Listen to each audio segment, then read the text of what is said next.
જય માતાજી મિત્રો. હવે સતયુગ, કળિયુગ આ બધા યુગો બહાર પડ્યા છે, દ્વાપર યુગ, ત્રેતા યુગ.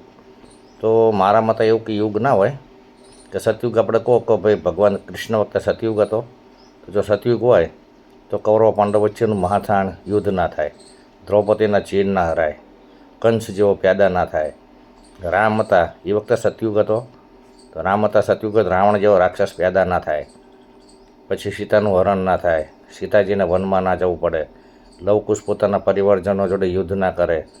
એ સતયુગ નહોતો, બરાબર. તો કયો સતયુગ હતો? એટલે એવું કંઈ નથી. જે ઘરમાં પોતાના મા બાપ, પોતાની બેન દીકરી આજીવન રાજી ખુશીથી રહી શકતા હોય, શાંતિથી રહી શકતા હોય, રોટલો ખાઈ શકતા હોય, એ ઘરમાં સતયુગ.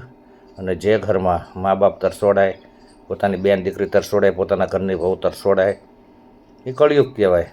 બાકી સતયુગ કળિયુગ એવું કંઈ આવતું નથી કે સતયુગ આવ્યો ને કળિયુગ આવ્યો. આપણા ઉપર હોય છે કે આપણી જે વૃત્તિ એવો સતયુગ નકર કળિયુગ. જય માતાજી.